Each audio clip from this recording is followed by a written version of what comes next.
రుద్ర సృష్టి మరియు లక్ష్మి యొక్క సర్వవ్యాప్తి కల్పారంభంలో బ్రహ్మదేవుడు తనలాంటి సద్గుణాలు కలిగిన కొడుకు గురించి ఆలోచిస్తున్నప్పుడు అతని ఒడిలో ఎర్రని నీలిరంగు శరీరంతో ఒక బాలుడు కనిపించాడు. బ్రహ్మ ఆ బాలుడిని రుద్ర, భవ, శివుడు, ఈభాన్, పశుపతి, భీముడు, ఉగ్రుడు, మహాదేవుడు అనే పేర్లతో సంబోధించాడు. బ్రహ్మ కూడా సూర్యుడు, నీరు, భూమి, గాలి, అగ్ని, ఆకాశం, దీక్షిత్, పట్టభద్రుడు, బ్రాహ్మణుడు మరియు చంద్రుడు తన నివాసాన్ని స్థిరపరిచాడు. అప్పటి నుండి ఇవన్నీ శివుడిని ఆరాధిస్తాయి. ఈ 11 శివుని విగ్రహాలకు సువర్చల, ఉష, వికేసి, అపర, శివ, స్వాహ, దిశ మరియు రోహిణి వంటి భార్యలు ఉన్నారు. శనైశ్చర్, శుక్ర, లోహితాంగ్, మనోజవ్, స్కంద్, సర్గ్, సంతాన్ మరియు బుద్ధుడు వరుసగా ఈ విగ్రహాల కుమారులు. రుద్రుడు దక్ష ప్రజాపతి కుమార్తె అయిన సతిని తన భార్యగా పొందాడు. భర్త పట్ల తండ్రి చూపిన అగౌరవంతో సతి ఆత్మహత్య చేసుకుంది. ఆమె తరువాతి జన్మలో ఆమె హిమాలయ మరియు మైనాల కుమార్తె పార్వతిగా కనిపించింది. పార్వతి కూడా శివుడిని పెళ్లాడింది. ఖ్యాతి భృగుని వివాహం చేసుకుంది మరియు 2 కుమారులు ధాత మరియు విధాత మరియు కుమార్తె లక్ష్మికి జన్మనిచ్చింది. ఆ తర్వాత లక్ష్మి విష్ణువును వివాహం చేసుకుంది. మైత్రేయ అంటాడు, ఓ ఋషి, సముద్ర మథనం సమయంలో లక్ష్మి క్షీరసాగరం నుండి ఉద్భవించిందని విన్నారు కాని మీరు లక్ష్మి భృగువు మరియు ఖ్యాతి యొక్క కుమార్తె అని అంటున్నారు. అది ఎలా సాధ్యమవుతుంది? పరాశరుడు ఇలా అంటాడు, ఓ గొప్ప బ్రాహ్మణ, భగవంతుని నుండి ఎప్పటికీ విడిపోని లక్ష్మి తనలాగే శాశ్వతమైనది. అయినా మీరు మీ సందేహాన్ని వ్యక్తం చేసినందున నేను మీకు అసలు కథను వివరిస్తాను. ప్రసిద్ధ షార్ట్ టెంపర్ ఋషి దుర్వాసుడు శంకర్ యొక్క పాక్షిక అవతారం. ఒకరోజు అతను భూమిపై సంచరిస్తున్నప్పుడు అకస్మాత్తుగా అతను చాలా దివ్యమైన అందాన్ని చూశాడు. ఆమె అందమైన పూల మాల ధరించింది. ఆ మాల తనకు ఇవ్వమని ఋషి సౌందర్యాన్ని అభ్యర్థించాడు. ఆమె ఆ హారతిని మహర్షికి సగౌరవంగా సమర్పించింది. ఋషి తలపై మాల వేసుకుని మరల సంచరించడం ప్రారంభించాడు. సరిగ్గా ఆ సమయంలో ఇంద్రుడు ఐరావతం మీద స్వారీ చేస్తూ దేవతల ఊరేగింపులో ఎక్కడికో వెళ్లడం చూశాడు. అకారణంగా దుర్వాస మహర్షి ఇంద్రుని మెడలో ఆ మాల వేశాడు.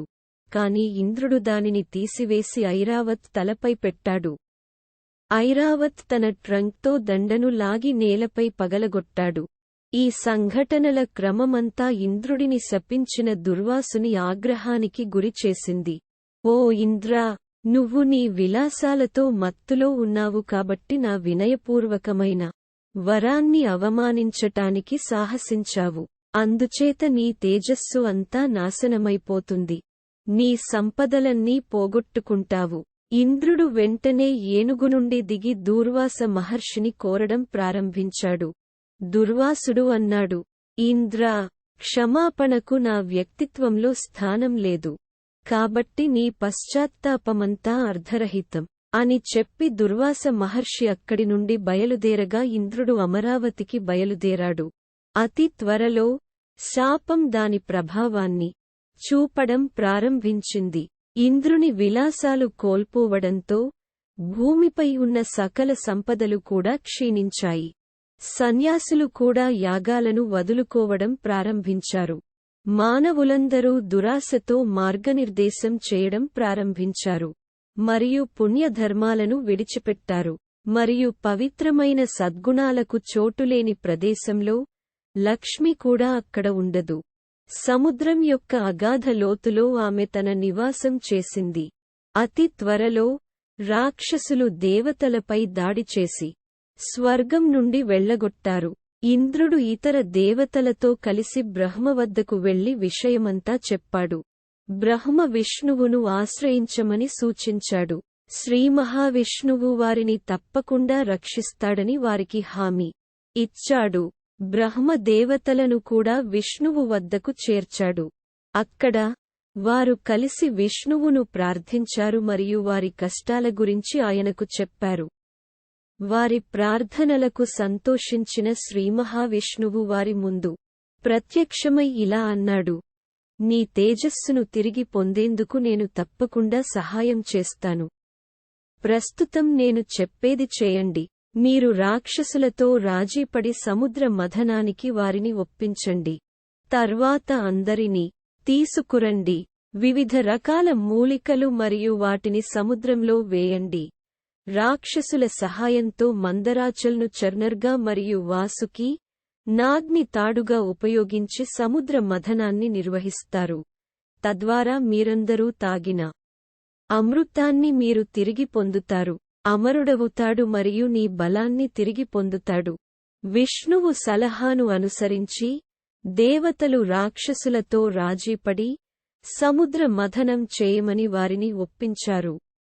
వారంతా కలిసి రకరకాల మూలికలను సేకరించి సముద్రంలో వేశారు.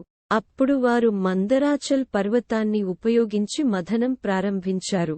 మథనం ప్రారంభమైన వెంటనే మందరాచల్ మునిగిపోవడం ప్రారంభించింది.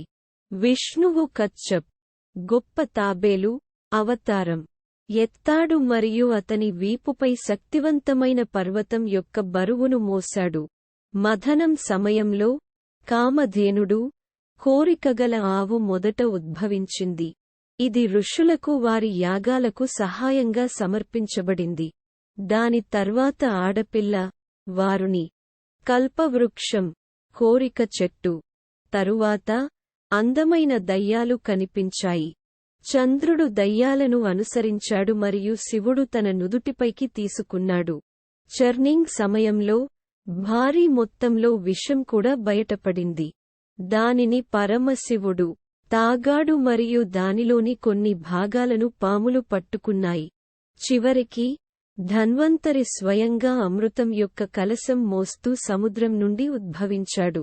ఆ మథన సమయంలోనే లక్ష్మి సముద్రం నుండి చేతుల్లో తామర పూలు పట్టుకుని మరోసారి ప్రత్యక్షమైంది. ఋషులందరూ ఆమెను ప్రార్థించారు. అప్పుడు దివ్య జలంతో స్నానం చేసి లక్ష్మీదేవి విష్ణువు హృదయంలో తన ఆసనాన్ని పొందింది. లక్ష్మి తన నివాసంగా శ్రీమహావిష్ణువు హృదయాన్ని ఎంచుకున్నట్లు చూసిన రాక్షసులు కంగారు పడ్డారు. వారు ఒక్కసారిగా ధన్వంతరి నుండి కలశం లాక్కుని పారిపోయారు. అప్పుడు అమృతం తాగడంపై వారి మధ్య వాగ్వాదం జరిగింది. ప్రతి రాక్షసుడు గరిష్ట పరిమాణంలో అమృతాన్ని త్రాగాలని కోరుకున్నాడు. ఇంతలో విష్ణువు కూడా చాలా అందమైన స్త్రీ మోహిని వేషంలో అక్కడికి చేరుకుని కలశం స్వాధీనం చేసుకున్నాడు. మోహిని దేవతలకు అమృతం పంచుతూ తన మధురమైన చిరునవ్వుతో రాక్షసులను ప్రసన్నం చేసుకుంది.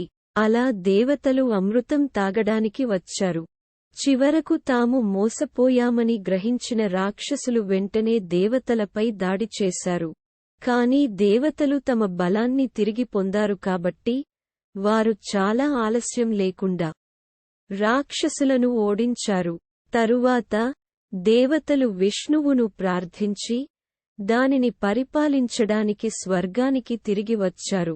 ప్రపంచం కూడా తన పచ్చదనాన్ని తిరిగి పొందింది. ఇంద్రుడు తన తేజస్సు, సౌఖ్యాలు మరియు స్వర్గ విలాసాలను తిరిగి పొందిన తరువాత ఇంద్రుడు భక్తి మరియు గౌరవంతో లక్ష్మీదేవిని ప్రార్థించాడు. ఇంద్రుని ప్రార్థనలకు సంతోషించిన లక్ష్మి వరం కోరుకోమని కోరింది. ఇంద్రుడు ఇలా అన్నాడు: ఓ దేవి, నీవు నా పట్ల ప్రసన్నుడైతే మొదట నీవు ఈ లోకాన్ని ఎప్పటికీ విడిచిపెట్టకూడదని మరియు ఈ ప్రార్థనతో నిన్ను ఆరాధించేవారిని ఎప్పటికీ విడిచిపెట్టకూడదని దయతో నన్ను వరం ప్రసాదించు. లక్ష్మి ఈ వరాలను ఇచ్చింది. ఆ విధంగా లక్ష్మి భృగు మరియు అతని భార్య ఖ్యాతికి కుమార్తెగా కనిపించింది. ఆ తర్వాత రెండోసారి ఆమె సముద్ర మథనం సమయంలో దాని కింద నుండి బయటపడింది. ఆ విధంగా విష్ణువు అవతారం ఎత్తినప్పుడల్లా లక్ష్మి అతనికి తోడుగా ఉంటుంది. భగవంతుడు దివ్యరూపంలో దర్శనమిస్తే ఆమె కూడా దివ్య స్వరూపాన్ని సంతరించుకుంటుంది. భగవంతుడు మానవ రూపంలో కనిపిస్తే లక్ష్మి మానవ రూపంలో కూడా కనిపిస్తుంది. మీకు ఈ వీడియో నచ్చితే లైక్ చేయండి, షేర్ చేయండి మరియు సబ్స్క్రైబ్ చేయండి.